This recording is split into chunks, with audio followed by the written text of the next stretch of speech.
Hey everyone, welcome back to the Banana Thumbnail Podcast, where we bring thumbnails to life to crush the competition. Today we're diving into something that drives a lot of creators absolutely crazy. Oh, I'm intrigued. What's on the agenda today? We're talking about the proven thumbnail psychology secret that TikTok pros are using to skyrocket their click-through rates. It's a game changer. That sounds fascinating. I mean, thumbnails are so crucial, but it seems like many people don't realize how much psychology plays into them.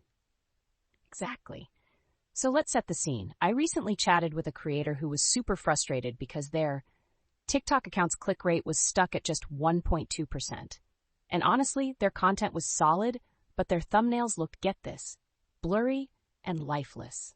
Oh no.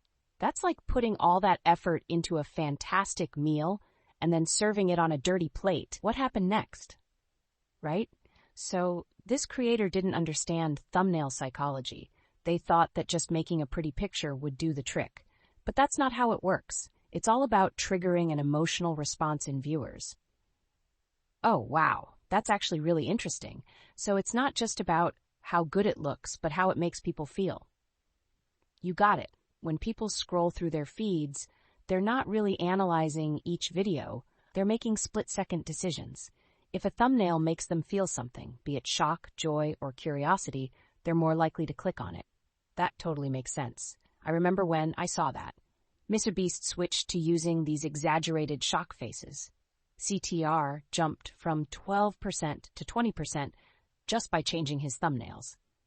Absolutely, that's a huge leap, and research backs this up. A vidIQ analysis found that thumbnails with faces showing strong emotions can increase click-through rates by as much as 30%. Just think about it. Our brains are wired to react to facial expressions. That's wild! So if I'm understanding correctly, it's all about capturing those intense emotions. But how do creators know which expressions will resonate? Alex, great question. Many TikTok pros actually A/B test different expressions to see what works. They'll try up to 5 different emotional faces for one video to nail down what really grabs their audience. Wow, that sounds like a lot of work, but it's definitely worth it. So what kind of tools do they use for this testing? There are some amazing tools out there. For instance, Midjourney has really made waves with AI-generated emotional faces. Creators are finding that using these tools can boost their CTR by over 35%.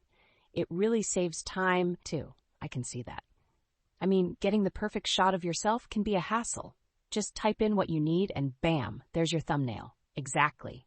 And speaking of saving time, more professionals are adopting AI tools for creating authentic shock expressions. It cuts down on hours of photography. That's so practical. But what about common mistakes? I can imagine that a lot of new creators might trip up here. For sure. One major mistake is not using the right resolution. Thumbnails should always be 1280 by 720, otherwise they end up pixelated. And creepy faces? Yikes! You don't want your thumbnails to repel viewers. Oh, I can picture that. It's like having a great video, but a thumbnail that just looks off. How can someone avoid that? Alex, well, understanding facial expressions is key. Creators should avoid anything that looks too forced or unnatural.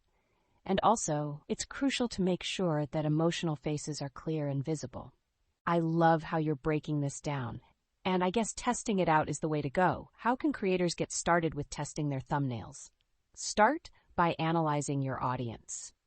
Different demographics might respond better to different emotions. Tools like vidIQ Boost can help you analyze your expressions. And TubeBuddy, Legend helps you run tests effectively. So it's really about trial and error until you find what works best for your specific audience. Exactly. And don't forget to stay updated on industry trends. For example, younger audiences often respond better to high-contrast images with extreme emotions. That's super helpful. So, if I'm a creator, what's the takeaway from all this? Focus on creating thumbnails that trigger an emotional response. Test your expressions, use the right tools, and remember that the psychology behind your thumbnail is just as important, if not more, than the design itself. This has been such a great discussion. I feel like anyone listening will walk away with valuable insights. I hope so. Thanks for joining us today. And that's a wrap for this episode of the Banana Thumbnail Podcast. Thanks for listening, and we'll catch you in the next one.